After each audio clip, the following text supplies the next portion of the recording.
Hello to all our followers, from reggae to jungle, from UK to Jamaica, back to UK, and then of course the world, now all the Balkan area. With us today is a legend, MC, songwriter, singer, one of the most prominent jungle artists in the world, Mr. David Boomah. Hello, how are you doing? Good to meet you, sir. Good to meet you. Thank you for having me. Yeah, no problem. It is our pleasure. Could you describe to our followers the path you took from UK to Jamaica, back to UK, to opening act at British Reggae Awards in 1990s? Wow. To now the Junglist. Okay. Wow, that's good. That's a good question. So it's covering lots of movement. So born in Birmingham, United Kingdom, and I left there when I was 9 years old, and I moved to Jamaica, and I was living there for 10 years, from 1980 to 1990. So the good thing about that was this was the golden era of dancehall. So I'm living in Jamaica in the golden era of dancehall, Tenor Saw, Barrington Levy, Dennis Brown, etc., and soaking up all that energy. Before that, in Birmingham, I'm listening to Top of the Pops, Blondie, Police, Sting, Elton John. Yeah. So, but always loving music, always singing to music from as far back as I can remember. So I had the pop era as a very small child.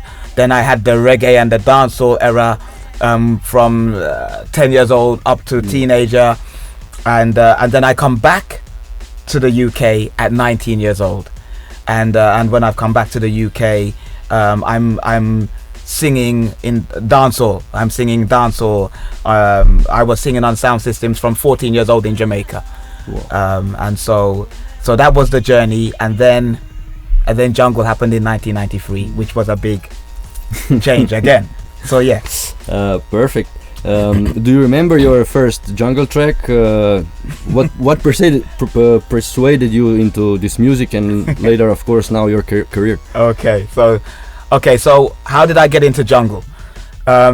Most people will know there is a song called Original Nutter. Yeah, we will come to that. Yeah. Okay, so UK Apache was my best friend, and so when he did Original Nutter, we were living together. We were very close, and he said to Shy FX, "You should record my friend David Boomah because he's a very good singer, and you will get a good song." So in 1995, the year after Original Nutter, which was 1994, I went into the studio with Shy FX and I recorded a song called Who Run Things, and it went straight to number one. We all know the song, but we didn't know you. yes, that's right. This is true. A lot of people knew the voice and they knew the songs for a long time, and they didn't know who I was. Exactly. So for a long time, yes. Of course, jungle and drum and bass have strong roots in the UK. How do you feel your Jamaican heritage or movement to Jamaica has influenced your approach to creating music in these genres? Yeah, so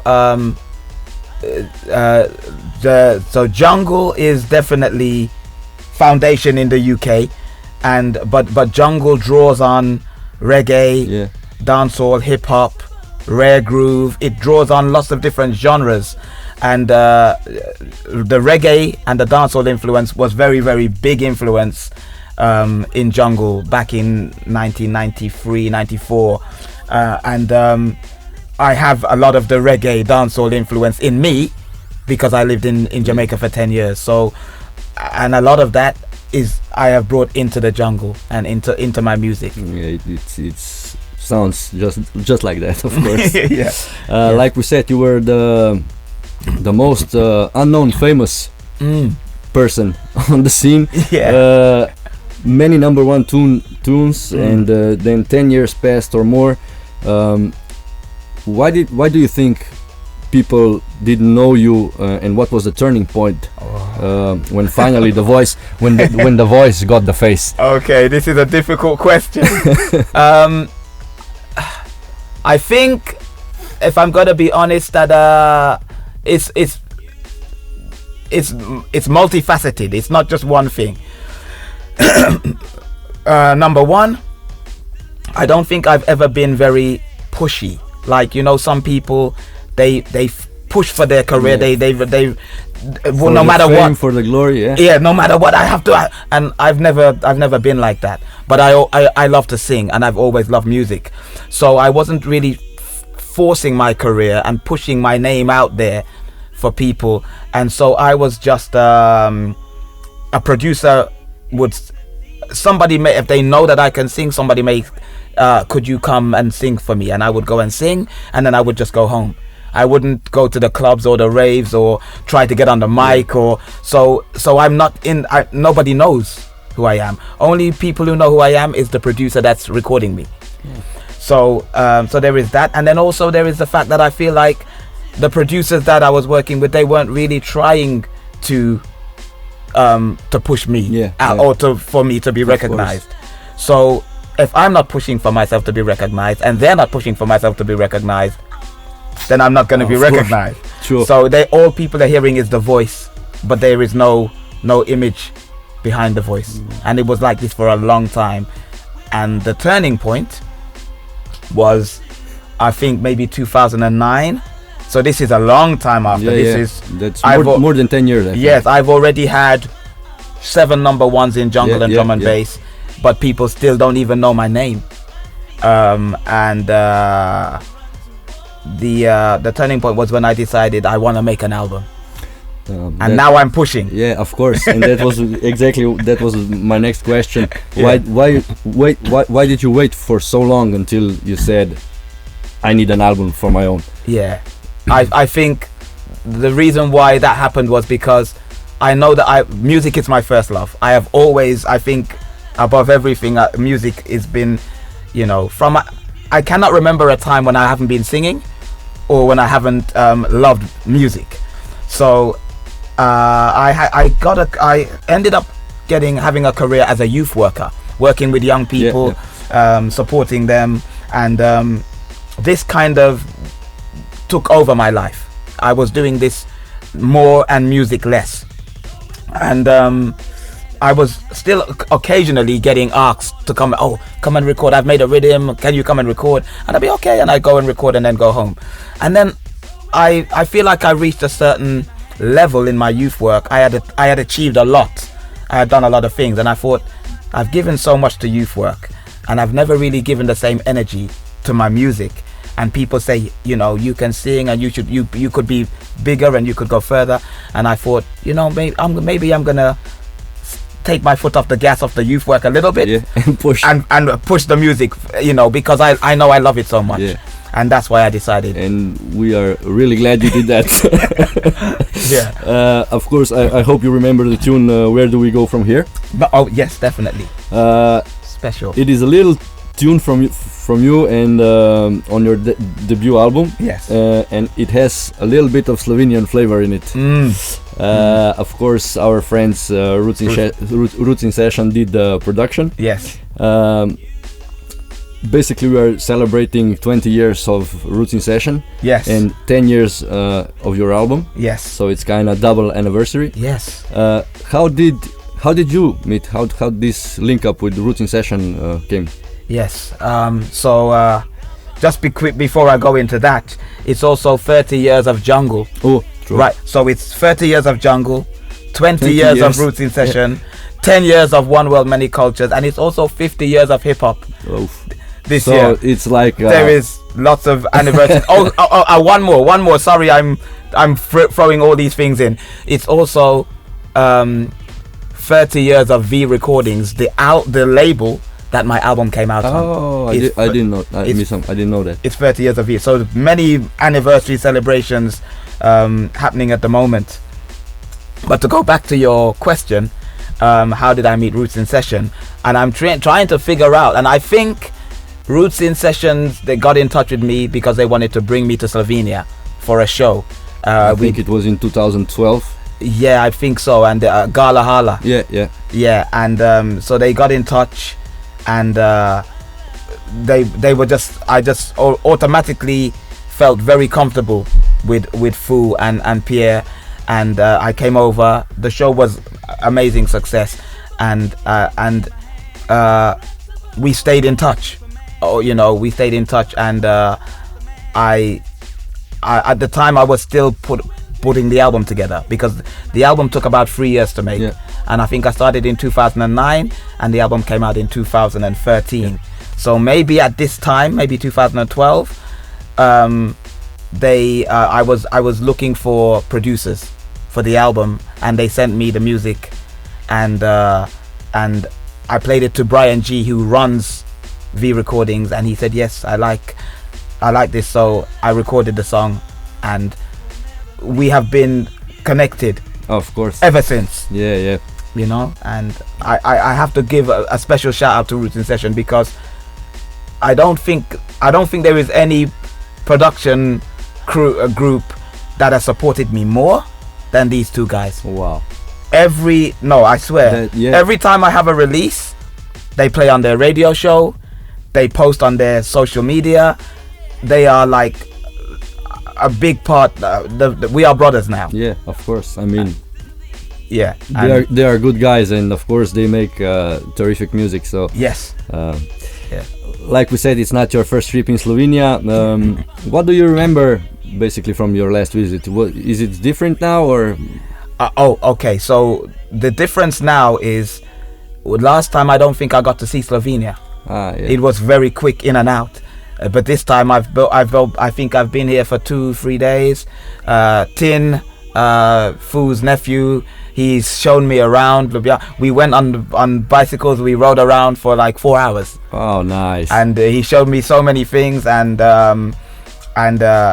it's such a I didn't know how beautiful Ljubljana is, and so green as a city, and not too crowded, and I've really enjoyed my time here, and the guys have been looking after me very, very well.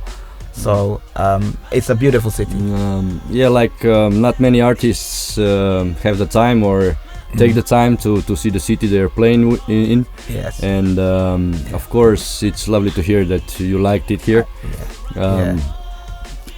The other thing that I remember from last time, which was the audience, the crowd, they were superb. Like they knew the songs. They were so energized, and like I always say that when I'm performing, the audience give me energy. I'm giving them something, but they can also give me something, and the audience was first class. Like the energy that they gave me last time, I will never forget. So the pictures, you can see it in the pictures and the videos. You can see. That's true. So. Of course, collaborations often lead to creative synergy.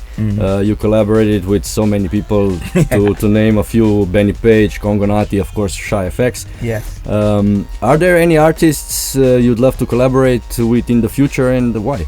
Okay. All right. So my favorite artist of all time is Stevie Wonder. So if I could collaborate with anyone, it probably would be Stevie Wonder. I think then it's Bob Marley.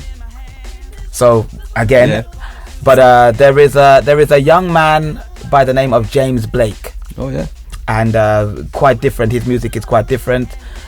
He's from the UK, but now he lives in America. And I'm this is probably the first time I'm going to say this in an interview, but I think he may be, of all time, he may be my third favorite artist. And even though he's only been around, I don't know, 10 years or whatever, I think he's amazing. Well, James, if you're listening, James Blake, you need to collaborate. James Blake is phenomenal. So yes. What is the more?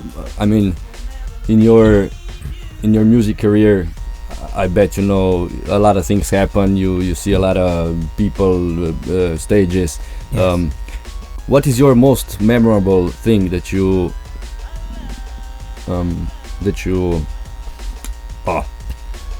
Forgot the words. That I've experienced. Thank you. That I've experienced. Okay. I think it's not one thing. It's a culmination of things, and it's my tour in 2013. So when the album came out, and I pulled together. I managed to pull together I used to say a mini tour, and my friend said, no, this is an international tour, world tour, because I managed to go to a lot of places, and I think that 2013, the year the album came out and the year I did that tour, is probably a year I will never ever forget.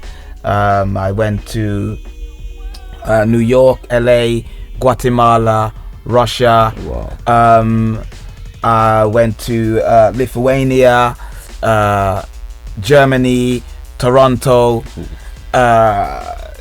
India. Wow. I mean, that's not. I mean, many artists don't get that opportunity. So of course. So it was a phenomenal year for me, and it was like to think that's my first album, and it's been received so well, and so many people want to hear me perform live all over the world. That I think is probably the biggest impact and the biggest experience I've had. Of course, many of your tracks feature powerful and soulful vocals. How do you prepare for recording sessions, and what is your creative process when it comes to writing lyrics and melodies? Okay, so the music, I am led by the music always. So I usually write to music. I don't just write something and then try to match it to music. So a producer will send me something, and I will sit with this and I will listen to it, and then the music will give me a feeling, and then I will write what that feeling, the feeling that is evoked from the music. And also sometimes the instrumentation has a melody, so I will try to follow that melody lyrically so that I'm connected of course, with the music. And sometimes there isn't anything to follow and you have to create your own melody, but a lot of the times there's an instrument that's doing something, and I say, let me jump on that instrument and ride that, ride the wave, course, so that's my process. And then I usually start with the chorus, and then and think about the topic, and then I think, right now I need to support the chorus now with the verses, and then I write a bridge. And sometimes, especially with jungle, they don't use all of this. They just want maybe the hook, or they just want a part of the verse. But most of the times I will give you full song, the whole song. I give you whole song, and then you can use what you want and discard what you want. Perfect. Of course, your music often incorporates social and cultural themes. How do you view the role of music in addressing important issues and creating social awareness? Huge. I mean, for me, I feel I have a social responsibility, and if you think back to the question, when I'm answering who are my favorite artists, I say Stevie Wonder, and you think about the songs that Stevie Wonder writes, and you think about Bob Marley, of course, then you can see already the influence is very strong. So I also feel that music has the power to influence. And I'm not saying that if you're talking about killing people, that people are going to go and kill because of the music, but I'm just saying that there are impressionable ears. There are children listening to the music, there are young people listening to the music, and it's for me it's important to teach. My half of my life is youth work, half of my life is music, and youth work is about empowering young people, and it's about teaching them about who they are and what they're about, and giving them a voice to contribute something positive. So I can do that with the music as well. So that's what I try to do. That's why there's always, I'd say probably 80% of my music there is a message, and then maybe the other 20% I'm killing a sound boy. But it's like it is. So perfect. Of course, music has the power to do many things, and it's basically good that music comes out with some sort of messages, because today a lot of songs just don't have that. The drum and bass and the jungle scene have evolved over the years, of course. What trends of the or developments in the genre do you think is the most exciting, or how do you see the development of jungle? And okay, this is a difficult one for me, because I kind of stay out of it. So, like, you know, there's been a lot of change in jungle and drum and bass. You know, like, initially jungle was just jungle. Initially there was no drum and bass, it was just jungle. And then for some reasons there's been a split, and drum and bass, it was formed, and it's taken the music somewhere else. I kind of have been involved in lots of the different subgenres. So if you look at my discography, you will see that I've had releases on Ram recordings, I've had releases on V recordings, I've had releases on Ganja, True Players, and I've had releases that are liquid, jungle, drum and bass, dubstep.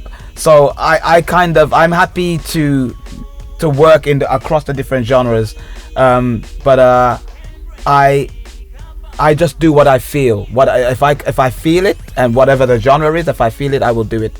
But I don't really follow the trends, and I just, you know, if whoever sends me something, if I'm feeling it, I will do it. But I don't really follow trends or know kind of what's happening. I'm kind of on the outskirts. Well, it's if you go by the feeling, then that's basically perfect. That's feeling for me. Yeah. So I couldn't really tell you, you know, what's going on, because I'm still, even though I'm more involved now, I'm still like the guy that I spoke about originally, when I was just, you call me, I go to the studio, I record, and I go home.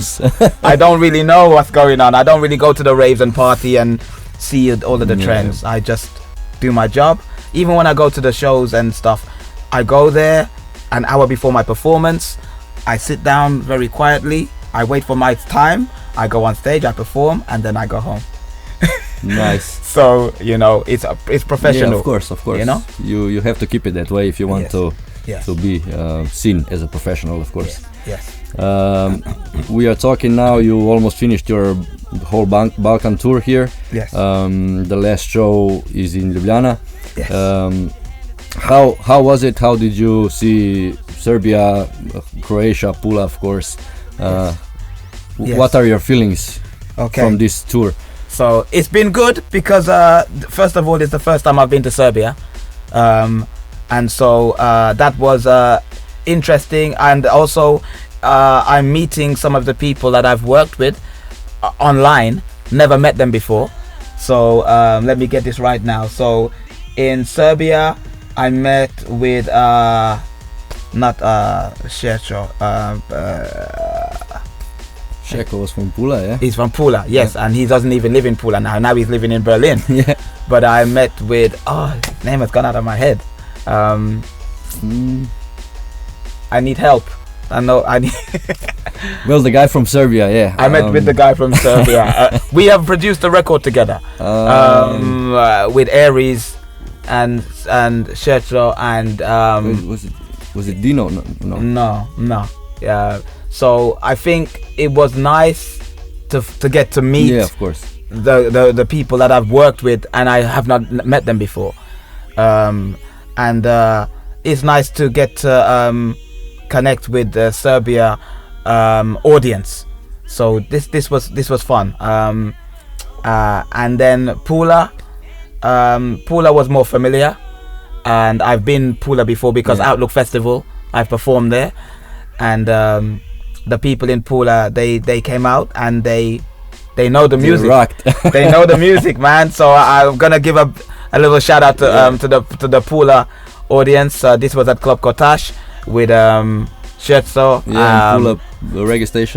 Pull up Reggae.Si. They were amazing. They were on just before me, and great show. Perfect. So you're gonna take home a lot of good memories, I hope. Definitely. Today I was on I went on a zip line over a ravine or 200 feet. So I've never done that before. So more memories again. Perfect. Yes. Are there any upcoming projects or collaborations on the horizon that you particularly excited about and can share with us, your fans? Yeah, I have an exciting project which I will be performing in the show in Ljubljana with Voltage.